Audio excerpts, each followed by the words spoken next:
I would agree, but I've also heard that it seems...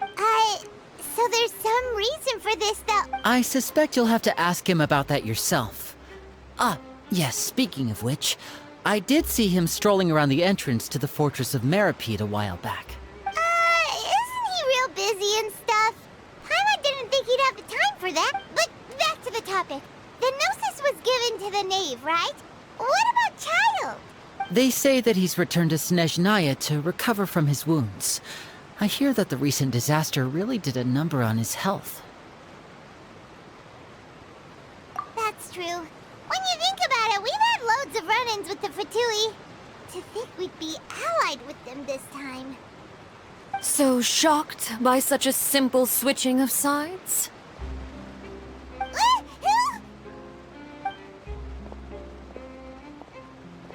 Father! Well, what do you know? Come to the docks to see how my children are doing and meet the Traveler by chance. Please do. Are you going to take the Gnosis back to Snezhnaya? That is our duty as Harbingers. Don't be too preoccupied with sides. The goal of the Fatui concerns not a single place or person, but the entire world. With such a grand goal in mind, it is inevitable that we must wear many... Switching my masks is something I've always done. Well, that depends on many things. No one truly knows what the future holds. What good is honesty if you can't rely on it forever? As for you, I very much look forward to our next collaboration. Good things cannot be achieved alone, and you've proved yourselves to be great partners. A vision? All right. I'll remember to return it. Thank you for keeping it safe for him this entire time. And that's a wrap for me. Huh? You're... Greetings, Miss Journalist. Hello. If I'm not mistaken, there are diplomatic channels I'll need to report to take a photo of you. That is correct. So forgive me, but I will not be able to serve as a subject in your article. However, feel free to write as much as you'd like about our dear magicians and our upcoming rookie talent. I will. The sea breeze is quite pleasant. Oh, I shall continue. Farewell, Father. Oh, she has such an intimidating presence. I didn't even dare to take a picture. Thankfully, I've already wrapped up all my pre-scheduled interviews. Don't be too nervous. Why don't you take a magic pocket before you go? Here, Traveler, Paimon, you take one too. To move things about? That's right. Funny.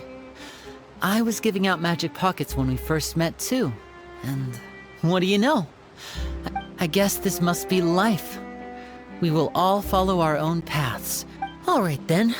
We'll be handing out pockets in some other districts later, so we'll get going now. Have a... Well, guess we sent Charlotte off. Shall we go see how Neverlette's doing? As long as he's not so busy that he doesn't have time to chat anyway.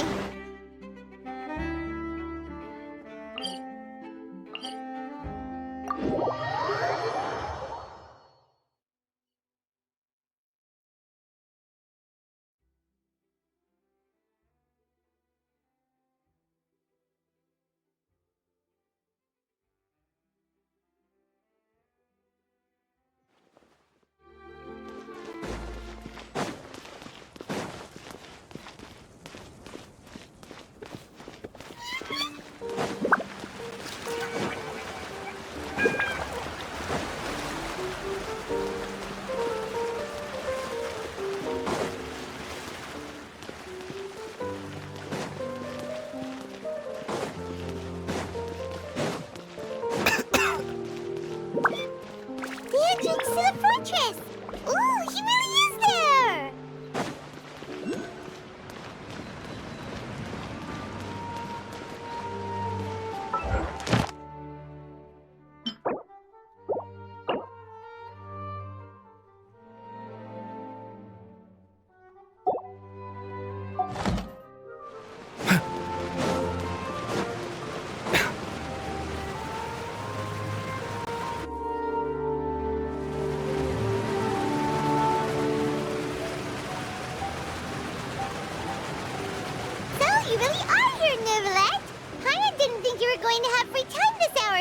today. Really? Oh, I suppose you must have met Mr. Linney. He took the time to greet me earlier when he passed this way. In any case, you came at a good time. I was just considering reaching out to you to set up a meeting, so I may explain some things that I haven't had the time to before. Aw, Paimon's glad that you remembered. Thank you for keeping... Alright, let's have it then. How was Fontaine actually saved? The whole business is still quite the mystery to us. It is strange how words can often leave a bitter taste in the mouth when it finally comes time to say them.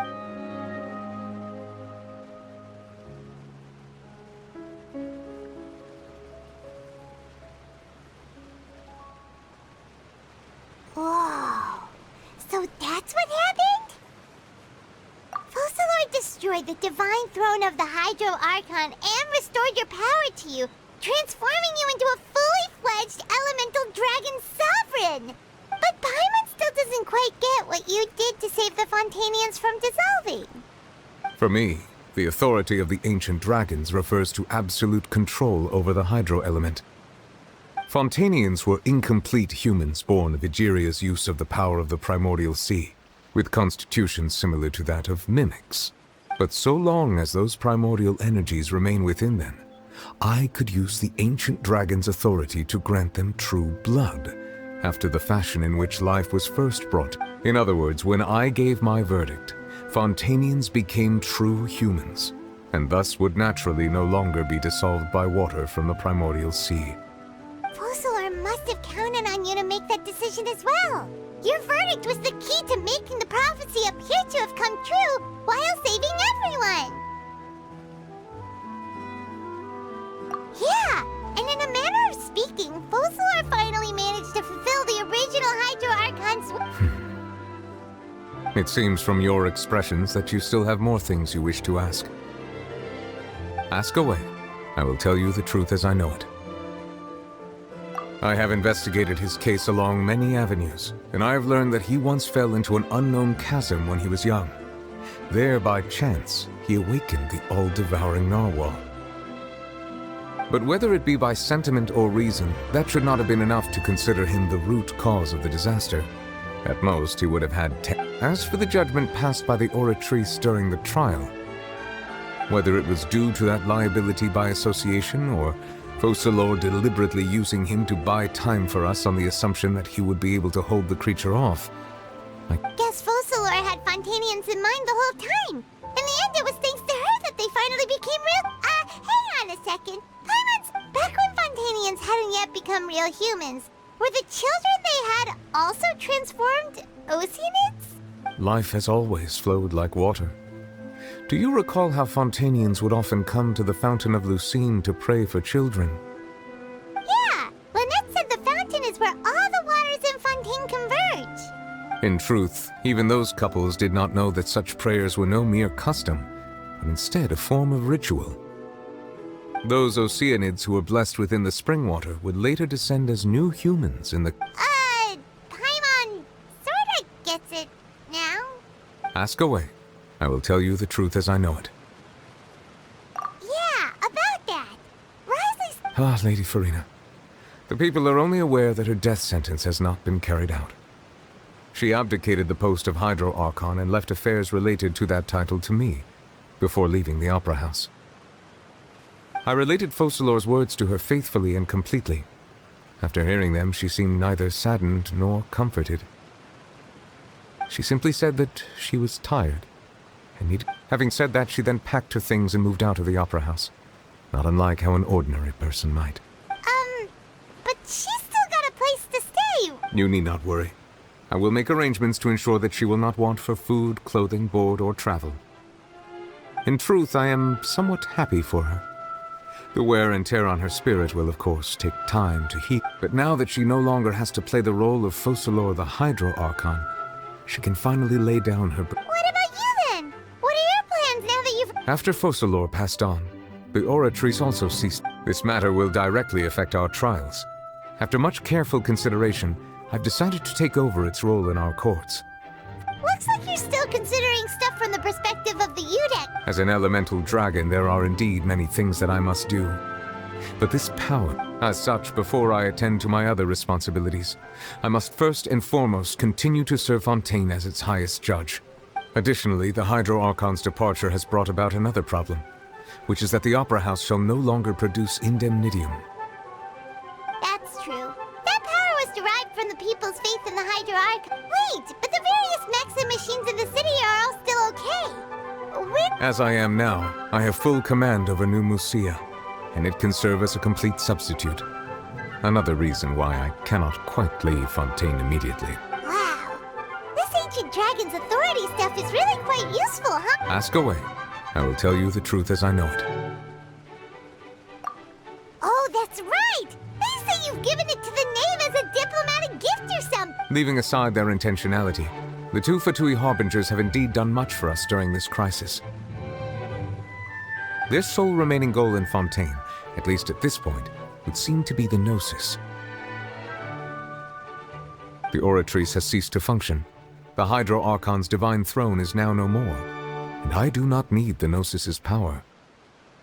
As such, it has lost all meaning for If the Fatui have impure designs, then we might as well accede to their request now, and avoid unnecessary conflict. What complicated considerations?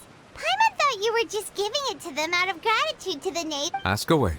I will tell you the truth as I know it.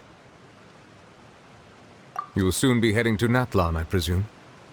I'm afraid that I have little talent as a travel guide, so all I can do is tell you what I know about that. As far as I'm aware, Natlan can be said to be a nation of dragons. A nation of dragons? You mean like you? No, I suspect that I would not find myself welcome there. Unlike ancient dragons such as myself, the dragons of Natlan have undergone long years of development and evolution. Large number. Natlan is also the nation of war. War ravages those lands like an undying flame.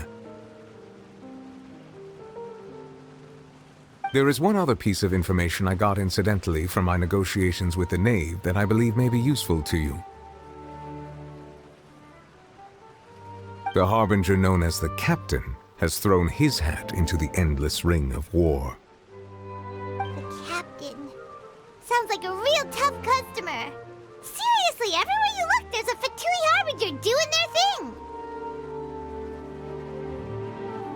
I suggest that you fully prepare yourself before going to Natlan. In the meantime, Fontaine's doors will always be open to you. Ask away. I will tell you the truth as I know it.